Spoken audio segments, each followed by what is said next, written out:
ভালো লাগছিল, অনেকক্ষণ ধরে শুনছি, প্রথম শুরু থেকেই আছি আমি। আমার অত্যন্ত প্রিয় দুটো সঙ্গীত শুনলাম, কীর্তন শুনলাম।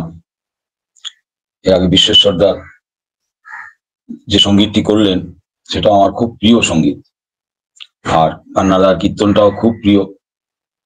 পান্নাদা তো আমার পাড়ার মানুষ, তার গলায় কত সঙ্গীত শুনেছি,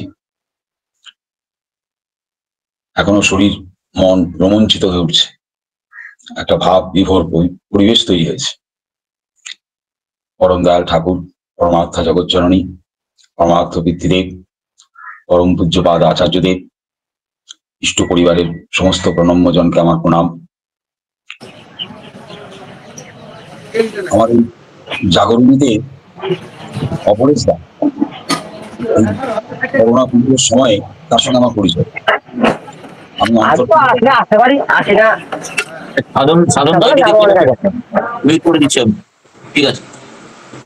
আমি অন্তর থেকে তাকে শ্রদ্ধা করি, আর এই আসরে এইভাবে বসে ঠাকুরকে পরিবেশন করা আমার তো ধৃষ্টতা লাগে, কারণ আপনারা সকলেই ঠাকুর সম্বন্ধে আমার থেকে বেশি ছাড়া কম জানেন না।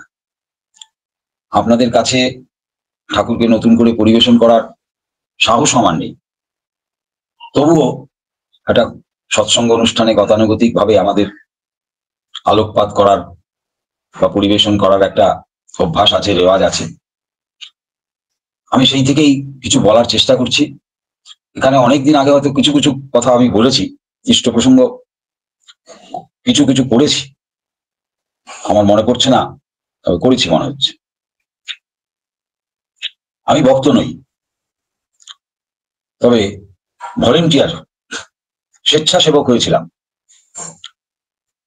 আর এই ভক্তির যে অনুশীলন, এগুলো আমি শিখেছি আমার বাবার কাছ থেকে। এখন আমার 70 পূর্ণ হতে চলেছে, আর কয়েক মাস পরেই আমি 70 পার করে যাব। ঠিক 12 বছর বয়সে আমার দীক্ষা হয়। আমি আমার এই চর্মচক্ষে শ্রী শ্রী ঠাকুরকে দর্শন করেছি, প্রায় 4-5 বছর পর্যন্ত তাকে দর্শনে পেয়েছি। ঠাকুর বাড়িতে গিয়ে যেতাম, তখন বছরে 4 বার 5 বার 6 বার যেতাম, আর ভোরবেলা থেকে ঠাকুর বাড়িতে দৌড়াদৌড়ি করতাম। আমার নিজের আগ্রহে না, বাবার আগ্রহে। বাবা হাত ধরে টেনে নিয়ে যেত, গিয়ে দেখতাম ঠাকুরকে, তার অজানুলম্বিত বাহু, একদিকে সিসি বর্দা, আরেকদিকে বঙ্কিম রায়, তাদের কাঁধে ভর দিয়ে তিনি ভোরবেলায় তার প্রিয় গাড়িটিতে চড়ে ডিগ্রিয়া পাহাড়ের দিকে বেড়াতে যাচ্ছেন। এই দৃশ্যটা খুব মনে পড়ে। খুব কাছে থেকে ঠাকুরের 2-3 হাত দূর থেকেও দেখেছি, সেটা হঠাৎই হয়ে গেল ঘটনা। দুপুরবেলায় আনন্দবাজার করে ফিরছি, দেখি দুজন দাঁড়িয়ে আছে দরজার দিকে, ওই জুতোর পাদুকালয়ের পাশ দিয়ে ঢুকতে যে একটা ছোট্ট দরজা, সেখানে দাঁড়িয়ে আছে। জিজ্ঞেস করলাম, দাদা কেন দাঁড়িয়ে আছেন? আজকে সকাল থেকে তো দর্শন পাইনি, ঠাকুরের শরীর খারাপ। তারা বলল, যদি দর্শন পাই সেই আশায় দাঁড়িয়ে আছি, দরজা খুলতে পারি। তা আমি দাঁড়িয়ে গেলাম। সত্যি ভেতরে ঢুকতে দেখলাম শ্রী ঠাকুর। একটু পরে দরজা খুলে গেল, ঢুকলাম, ঢুকে দেখলাম ঠাকুর অসুস্থ বলে তো মনে হলো না, দিব্যি দৈব একটা ভাব যেন বিরাজ করছে তার চেহারায়, চোখে মুখে। অপূর্বভাবে তামাক হুকো, তামাক সেই নল ধরে বসে আছেন, মাঝে মাঝে তামাক খাচ্ছেন। আমরা ঢুকলাম, ঢুকে প্রণাম করলাম, আবার আস্তে আস্তে দিক দিয়ে বেরিয়ে গেলাম। তিনি যে সদাই সুস্থ, তিনি যে সদাই বিরাজ করেন, সর্বত্র বিরাজ করেন, আজও বিরাজ করে আছেন তিনি, সর্বত্র সর্বভূতে তিনি আছেন। তিনি আচার্য পরম্পরার মধ্যে দিয়ে জীবন্ত হয়ে লীলা করছেন। আমাদের পরম সৌভাগ্য, সেই আচার্য সান্নিধ্য আমরা পাচ্ছি। শ্রী শ্রী ঠাকুরের পরবর্তীতে আচার্যদের শ্রী শ্রী বর্দার খুব স্নেহ পেয়েছি, ভালোবাসা পেয়েছি। আর ভক্তর ব্যাপারটা আমার ঠিক বোধগম্য হয় না, আমি ভক্তির কোনো ব্যাপারের মধ্যে বুঝিও না। তবে অনুশীলন, ভক্তির যে অনুশীলনগুলো বাবা অভ্যস্ত করে দিয়েছিলেন, সেগুলো চর্চা আজও চলছে, করছি। বরং আমার থেকে তো আপনারা অনেক ভালো ভক্ত, বড় ভক্ত আমি অনুভব করি।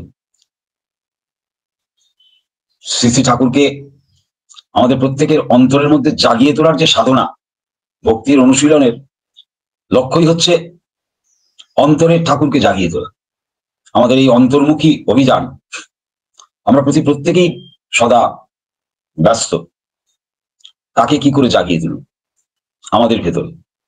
কারণ তিনি বাইরে যেমন মন্দিরে আছেন, সর্বভূতে আছেন, তেমনি আমার মধ্যেও তিনি আছেন।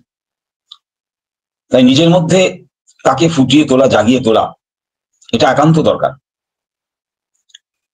আমরা ঠাকুরের সান্নিধ্যে আসার মধ্যে দিয়ে এই যে আত্মমুখী বিশ্লেষণ, আত্মমুখী চেতনা, এই দৃষ্টিভঙ্গিটা আমরা নতুন করে পেয়েছি। আমরা সদা সর্বদা দুনিয়াময় খুঁজে বেড়াই তাকে, কিন্তু তিনি যে আমাদের ভেতরেই আছেন এবং তিনি যে নাম দিয়েছেন সেই নাম জপ করার মধ্যে দিয়ে যে তাকে আমরা জাগাতে পারি, ফোটাতে পারি, এই ইঙ্গিত তিনি আমাদের দিয়েছেন। আর সেই সাধনা আমাদেরকে শিখিয়ে দিয়েছেন। দীক্ষার মধ্যে দিয়ে আমরা সেই সাধনা প্রাপ্ত হই। তাই তার অনুশীলন করা, যথার্থভাবে তার অনুশীলন করা, এর মধ্যে দিয়ে আমাদের অন্তর্জ্ঞান বিকশিত হবে। আমরা অনুভব করব আমাদের জীবনের পরম জ্ঞানকে। জ্ঞানী ভক্তির খুব প্রয়োজন, কিন্তু সহজ সরল ভক্ত ঠাকুরের জগতে ঢুকতে বা সহজে আসতে পারে, প্রবেশ করতে পারে। তিনি নিজের মুখেই সত্যানুসরণ বলেছেন যে ভেড়ার শিঙে তিনি খণ্ড বিখণ্ড হন। ভেড়ার ভোতা শিং, কোনো ধার নেই, সেই শিঙে তিনি খণ্ড বিখণ্ড হন। তাকে বুঝতে গেলে সহজ সরল রাস্তা দিয়ে চলতে হয়। আমরা আমাদের বুদ্ধি, কৌশল, বিচার নানান কিছু প্রয়োগ করি তাকে অনুভব করতে। তাকে এইভাবে তো বোঝা যায় না। ইষ্ট কথা বলতে গেলে আমাদের জীবনে তার দয়ার কথা, তিনি অপার দয়া করেছেন, আমাদের অকৃত্রিম দয়া করেছেন, আমাদের গোটা পরিবারকে আজও করে চলেছেন। অহেতুকী দয়া। আমার বাবা ছিলেন কমিউনিস্ট মাইন্ডেড।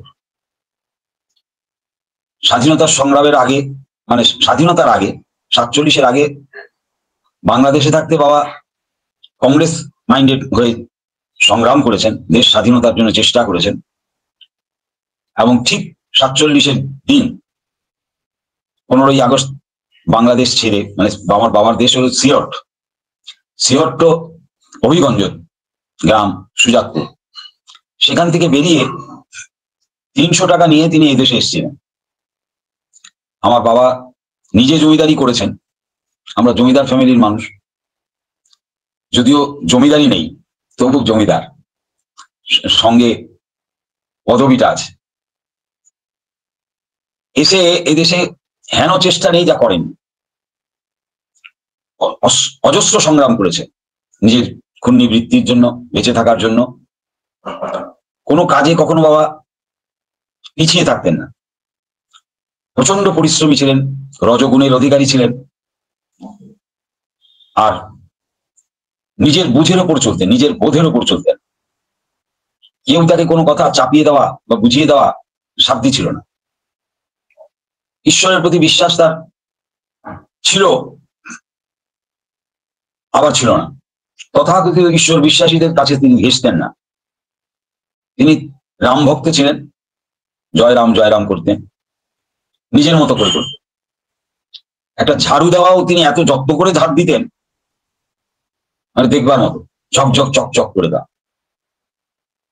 আমাকেও তেমন করে শিখিয়েছেন যে একটা বাসনও যদি মাজতে হয় একেবারে চকচকে করে বাসন মাজতে হয়।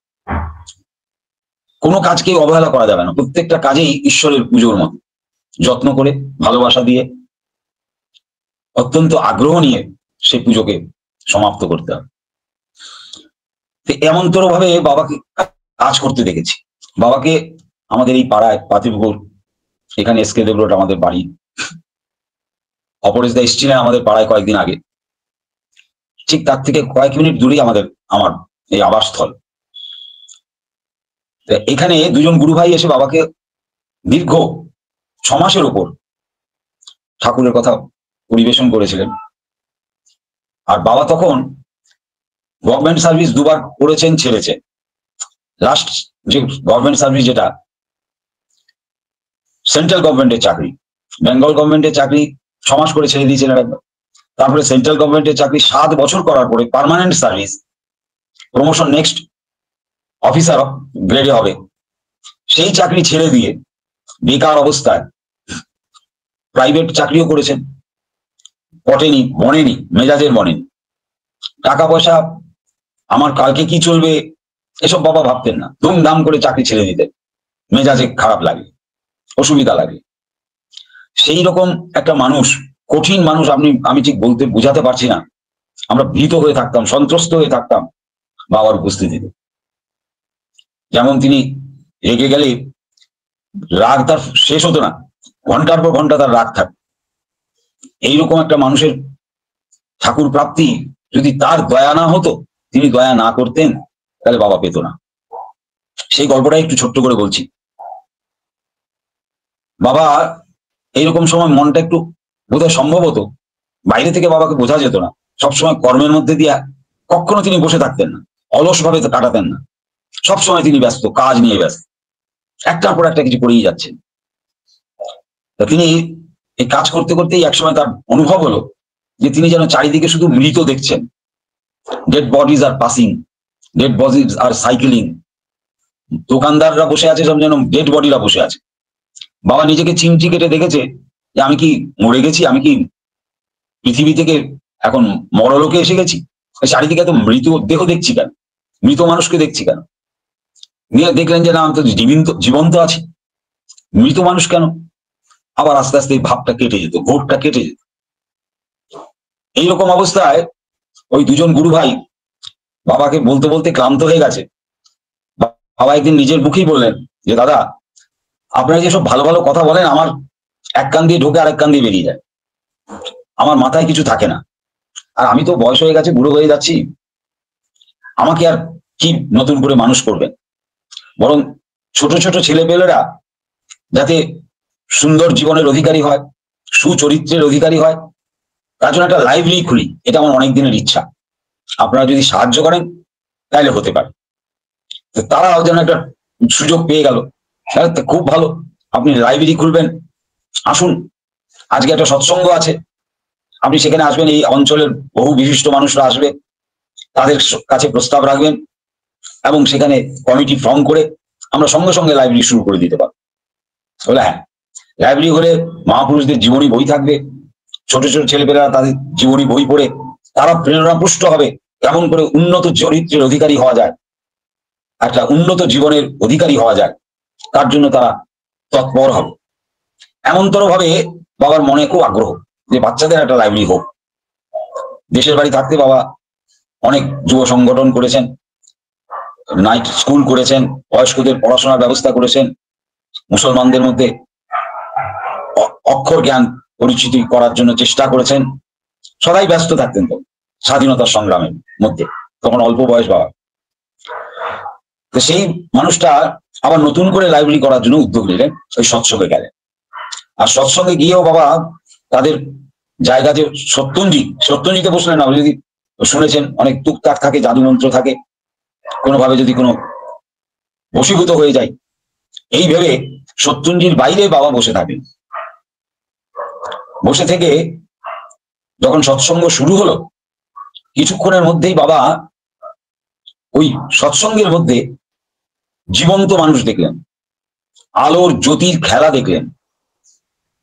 ঠাকুরের ফটো থেকে 7 রঙের, বিভিন্ন রঙের আলোর রশ্মি বেরিয়ে আসছে। আর ঠাকুরের ছবিটা ছিল এই 5টা ছবি, ঠাকুরের ইয়ং বয়সের একটা যে ছবি ছিল আগে বেশি দেখা যেত, সেই ছবিটা ছিল। সেই ছবি থেকে বিভিন্ন রং বেরিয়ে আসছে, ভক্তদের মাথা দিয়ে ঢুকছে, শরীরের মধ্যে ঘুরছে, আবার মাথা দিয়ে বেরিয়ে পাশের গুরু ভাইদের মধ্যে যাচ্ছে। এইভাবে গোটা সৎসঙ্গ আসলে প্রত্যেকের ভেতরে বাবার জন্য এক্সরে চোখের মতো হয়ে গেল।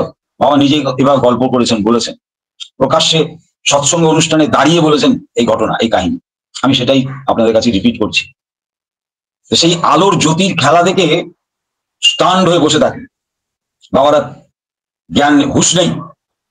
সৎসঙ্গ অনুষ্ঠান তখন চলতো 3 ঘন্টা 4 ঘন্টা, তো মোটামুটি এরকম বেশ 3-4 ঘন্টা পরেই সবাই যখন উঠে চলে যাচ্ছে প্রণাম টনাম করে, বাবা বসেই আছে।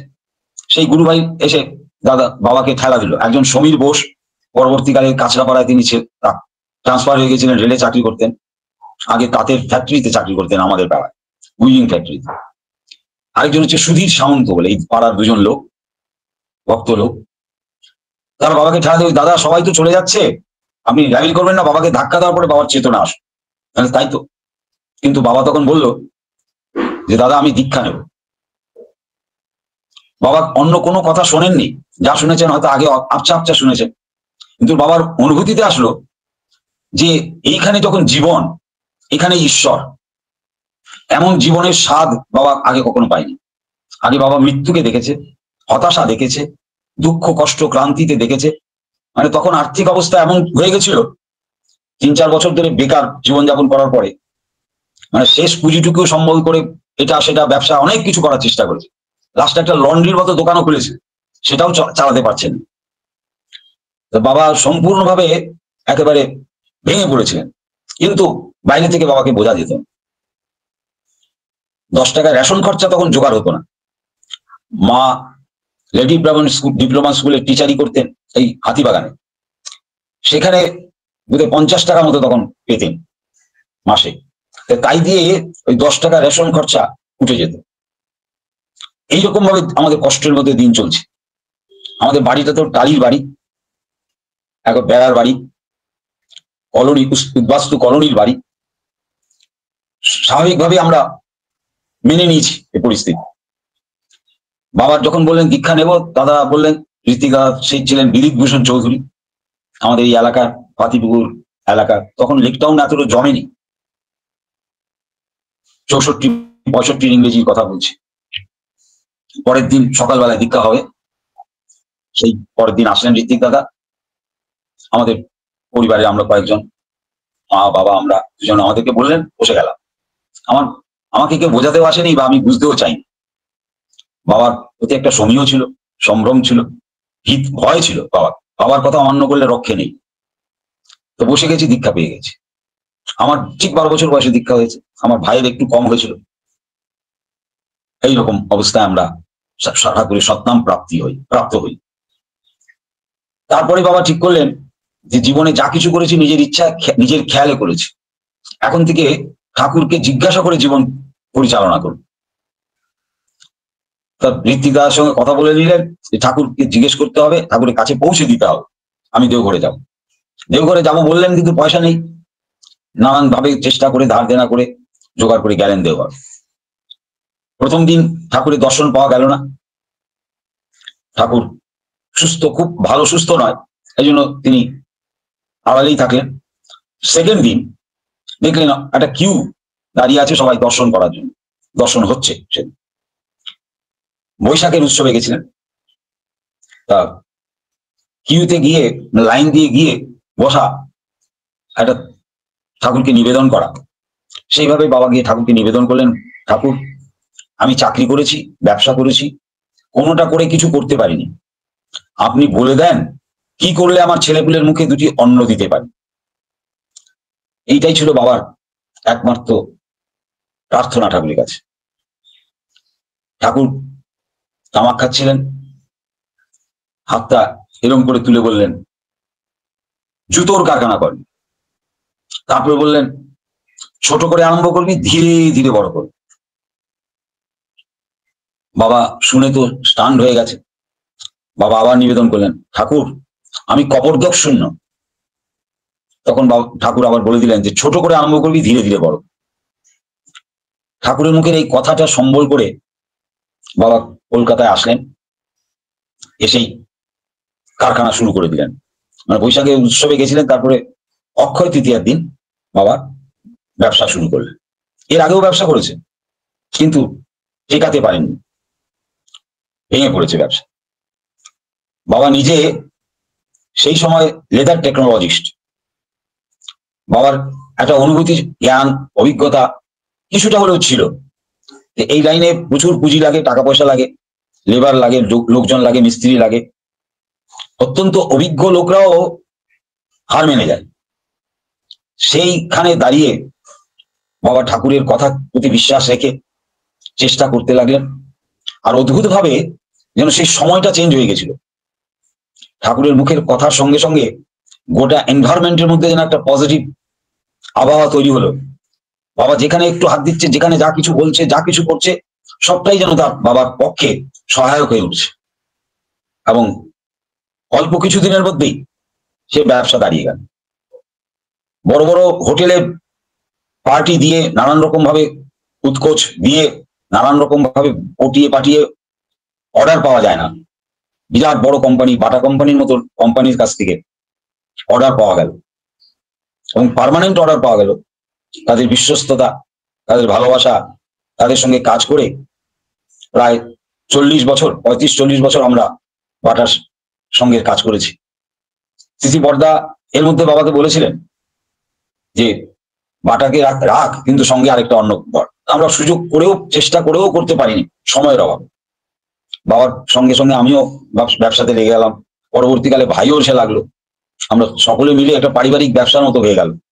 আমরা সবাই মিলে এই ব্যবসাটাকে দাঁড় করিয়ে, এবং বাবা থাকতেই আমাদের এই বাড়িটা, জায়গা যেটা ভাঙা বাড়ি ছিল, সেই ভাঙা বাড়িটা একটা 4তলা বিল্ডিং দাঁড়িয়ে গেল। 1তলা 2তলা ফ্যাক্টরি, 3তলা 4তলা। 4তলাটা ছাদ আছে, কমপ্লিট হয়নি। এই ইদানিং আমি কিছুটা কমপ্লিট করেছি। 3তলাতে আমরা সবাই থাকতাম। সিসি বর্দা এই ফ্যাক্টরিতে একদিন আসলেন, সেই দিনটাকে আমরা পালন করি। আর কি করতে হয়, কেন করতে হয় তা বুঝিনি। বাবা বলেছেন, আমি করতাম। বাবার সঙ্গে সঙ্গে দেওঘরে যেতাম। না গেলে বাবা অসন্তুষ্ট হবেন, তাই যেতাম। গিয়ে বাবা বলতেন চল, ভোরবেলা উঠে সিসি বর্দার ওখানে দাঁড়িয়ে থাকতাম। তিনি আসতেন, হেঁটে তার সঙ্গে প্রার্থনা সবাই আসতাম ঠাকুর বাংলো, ঠাকুরের সামনে এসে বসতাম। কিন্তু এইভাবে চলতে চলতে, করতে করতে, কেমন করে কখন কিভাবে জানি না, একটু ভালোবাসা, স্নেহর মতো একটা তৈরি হয়ে গেছিল, যে তার প্রতি যে একটা মমত্ববোধ এসে গেছিল। বুঝতে পেরেছি তাকে না দেখলে, তার সঙ্গ একটু না পেলে কষ্ট অনুভব হতো। সেখান থেকে যদি দেওঘর থেকে কলকাতা ফিরে আসবো, সেটাও যেন একটা কষ্ট অনুভব হতো, ভালো লাগতো না। আবার কবে আসবো, আবার কবে যাব, তার কাছে, তার সান্নিধ্যে থাকবো। পরবর্তীকালে তিনি আমার বিয়ের ব্যবস্থাটাও তিনিই করে দেন। তিনি বললেন বাবাকে বলবি তোর জন্য মেয়ে দেখে রেখেছি। প্রথমে আমাকে জিজ্ঞেস করলেন, এই তোর কারোর সঙ্গে কিছু আছে নাকি রে? আমি তো লজ্জায় মাথা হেট করে বসে আছি। তিনি ব্যবস্থা করে দিলেন, যোগাযোগ করে দিলেন, যথাযথভাবে বিয়ে বিবাহ ব্যবস্থা হলো। এই গোটা জীবনটাই আমি অনুভব করেছি তার দয়ার দান। আমার মা এই বছর, এই ফেব্রুয়ারি মাসে চলে গেলেন। বাবা 2011-তে চলে গেছেন দয়াল ধামে, দয়াল দেশে। আমারও করুণা হয়েছিল, আমার মারও করুণা হয়েছিল। আমরা দুজনেই এক ঘরে বসে থাকতাম। মা তো দীর্ঘ 18-20 দিন ব্যারাকপুরে একটা সেবা প্রতিষ্ঠান, এই মমতা ব্যানার্জি ব্যবস্থা করে দিয়েছিল যে ঘরটা, এই হাসপাতাল, সেখানে ছিলেন। সেখান থেকে ভালো হয়ে সুস্থ হয়ে গেলেন। আমিও করোনার মধ্যে দিয়েই এই বান্ধবতা প্রাপ্ত হয়েছি, অপরেশদার সঙ্গে পরিচিতি হয়েছি। তখন খুব কষ্ট হতো, তবুও তিনি বলতেন, অপরেশদা আমাকে সকালের প্রার্থনা ধরতে, প্রভাতী ধরতে। আমি ধরেছি, করেছি, চেষ্টা করেছি। এখন অনেক লোকেরা দেখি এত সুন্দর করে, এত ভালো লাগে, এত অনুভব করে, মানে অনুভব হয়। এটা বুঝতে পেরেছি যে ওই কৃষ্ণেন্দ্রিয় প্রীতি ইচ্ছা, তারে বলে প্রেম। নিজেকে পরিতৃপ্ত করা, সেই নিজের পরিতৃপ্তিও যদি তাকে পাওয়ার পরিতৃপ্তিতে হয়, তাহলে সেটাও তো প্রেমেরই বশীভূত হয়ে গেলাম। আমরা প্রত্যেকেই কিন্তু তাকে প্রীত করার জন্য, তাকে খুশি করার জন্যই আমাদের প্রচেষ্টা। আমাদের সংসার, ছেলেপুলে সবাইকে নিয়ে যাতে তার সঙ্গে লেগে থাকতে পারি, তাকে প্রীত করতে পারি, এই আগ্রহ, আপ্রাণতা আমাদের একান্ত দরকার। আমি বাবাকে দেখেছি, বাবা তো এসপিআর ছিলেন। বাবাকে দেখেছি, বাবা দীক্ষা দিতেন দীর্ঘ 45 মিনিট 1 ঘন্টা লেগে যেত। আগে যাজন করতেন, পরে যাজন করতেন, দীক্ষার সমস্ত পাঠ বুঝিয়ে টুঝিয়ে দিতেন, আবার পরের দিন ভোরবেলা তার বাড়ি চলে যেত। কখনো অলসতাকে প্রশ্রয় দিতেন না, নিজেকে নিজেই শাসন করতেন। আর আমাদেরকে সেভাবে বলতেন যে নিজেকে নিজের বেলায় কঠোর শাসন করা। ঠাকুরের কাছে এসে শিখেছি যে নিজের বেলায় কঠোর হও, কিন্তু অন্যের বেলায় একটু নরম চোখে দেখ, নরম ভাবে দেখ। তো বাবা আমাদেরকেও কঠোর ভাবে শাসন করত। আমার মনে আছে বাবা একবার আমাকে নিয়ে একটা রেল স্টেশনে ইচ্ছে করে রাত কাটালেন, ইট মাথায় দিয়ে শোয়ার জন্য, কাগজ পেতে মাথায় ইট দিয়ে শোয়ার জন্য, যাতে জীবনের এই অধ্যায়টা আমরা পাস আউট করতে পারি, আমরা কাটিয়ে উঠতে পারি। প্রত্যেকের জীবনে দুঃখ কষ্ট একটা অধ্যায় আসে থাকে। বাবা এরকম বলতেন, বাবা এরকম ভাবতেন। আমি আর বাবা দুজনেই শুয়েছিলাম কাগজ পেতে ইট মাথায় দিয়ে। সেটা পালসি স্টেশন, কাছেই শিবির। আমার জীবনের সব থেকে বড় অধ্যায় যেটা শুরু হয়েছিল, একটু ব্যক্তিগত আমার জীবনের কথা যদি বলি, স্বস্তি বাহিনীর শিবির দিয়ে। আমি যখন ভাবতে শুরু করেছিলাম যে এখন যদি ব্রিটিশ থাকতো, ব্রিটিশের সঙ্গে যুদ্ধ করতাম, সংগ্রাম করতাম, স্বাধীনতার সংগ্রাম করতাম, তাহলে বেশ আনন্দ পেতাম। যখন ধর্ম ধর্ম করছি তখন মনে হচ্ছে যে আমি বোধহয় বেকার জীবনটাকে নষ্ট করছি। সেই বেকার জীবনে একটা স্বাদ পেলাম, আনন্দের স্বাদ, যখন স্বস্তি বাহিনী, ঠাকুরের যে স্বস্তি বাহিনী, ইয়ং মিলেশিয়া মিলিটারি ফরমেশন, ঠাকুর যেটা বলেছেন কৃষি শিল্প স্বাস্থ্য নিরাপত্তা নিয়ে যে শিবির তৈরি করা, ঠাকুরের পরিকল্পনা। 5 থেকে 7 কোটি যুবক ঠাকুর চেয়েছেন, ঠাকুর মানুষ চেয়েছেন, যুবক চেয়েছেন। যুবক কিন্তু বয়সটার কোনো ব্যাপার নয় ঠাকুরের কাছে, সৎসঙ্গ জগতে ওটা একটা নাম্বার। অন্তরের জিল্লাটা চাই, মনের জোরটা চাই, সাহস চাই, করার ইচ্ছেটা চাই। এমনতর ভাবে বহু মানুষকে আমি দেখলাম স্বস্তি বাহিনীতে যোগদান। আমি সেই প্রথম দিকে 70 সালে নতুন করে স্বস্তি বাহিনী যখন শুরু হলো, স্বস্তি বাহিনীর ইতিহাস বলতে গেলে আবার আরেকদিন বলা যাবে। 1942 সালে ঠাকুর প্রথম শুরু করেছিলেন স্বস্তি বাহিনীর আন্দোলন, যুবক আন্দোলন। আর সেটা নতুন করে আবার শুরু করলেন সিসি বর্দা 70 সালে, ঠাকুরের মহাপ্রয়াণের ঠিক পরের বছর। আমি 71 সালে স্বস্তি বাহিনীতে লিখিত পরিত ভাবে জয়েন করি, সিসি বর্দার কাছে নিজের সারেন্ডার লেটার দিয়ে আত্মনিবেদন করি স্বস্তি বাহিনীর জন্য। কারণ শ্রী ঠাকুরের কাছেও শুনলাম কৃষি বিপ্লবের কথা, শিল্প বিপ্লবের কথা। আজকে যেই কর্মহীন যুগ, মানুষ কাজ খুঁজে পাচ্ছে না, বেকার, তা ঘোচানোর জন্য যে শ্রী ঠাকুর ব্যবস্থা দিয়ে গেছেন, প্রত্যেকটা পরিবারের জন্য বৈশিষ্ট্য মাফিক প্রত্যেকের জন্য যে যোগানের ব্যবস্থা তিনি দিয়ে গেছেন, যাতে আমরা প্রত্যেকে খেয়ে পরে ভালো থাকতে পারি, সচ্ছলতা আমাদের জীবনে অনিবার্য হয়ে ওঠে, সেই কর্মের ব্যবস্থা তিনি করে গেলেন। আমরা যাতে আমাদের বৈশিষ্ট্য মাফিক ভারতবর্ষের কৃষি বিপ্লব করি এবং কৃষির উপর নির্ভরশীল কাঁচামাল দিয়ে আমরা যাতে শিল্প করতে পারি, প্রত্যেকটা পরিবারে যেন শিল্প অবশ্যই থাকে, একটা কুটির শিল্প আমাদের জীবনে যেন অঙ্গ হয়ে থাকে, যেখানে তার পরিবারের প্রতি প্রত্যেকে কিছু ফ্রি লেবার দিতে পারবে, শ্রম দিতে পারবে, এবং খুব লো কস্টে আমরা প্রোডাকশন পাবো, যাতে করে খুব অল্প দামে আমরা বাজারে মাল ছাড়তে পারবো। এই যে ঠাকুর নতুন করে বিপ্লব শুরু করেছেন, আজকে কৃষ্ণনগর শিবির, বর্ধমান পালসিটের শিবির, সেগুলো কিন্তু খুব তেমন করে জমে উঠতে পারেনি মানুষের অভাবে, লোকের অভাবে। কিন্তু সিসি বর্দা খুব আশা করে, খুব আকাঙ্ক্ষা নিয়ে এটা শুরু করেছিলেন। আমাদের শ্রদ্ধেয় ভবানীচরণ রায় তাকে নিয়ন্ত্রণ করেছিলেন, সামনে রেখেছিলেন, কিন্তু সেও তার খামখেয়ালির জন্য যেভাবে হোক আন্দোলনটাকে একটু পিছিয়ে দিল। তা বর্তমানে জ্যোতিদা, মদনদা, তাদের চেষ্টায় আন্দোলন চলছে। মালদা শিবির, কৃষ্ণনগর শিবির, রামপাড়ায়, আমাদের মুর্শিদাবাদ রামপাড়ায় একটা শিবির হলো, সেখানে অমর মেলা হলো, কত কাণ্ডই করলাম আমরা, কত জায়গায় গেলাম, ঘুরলাম।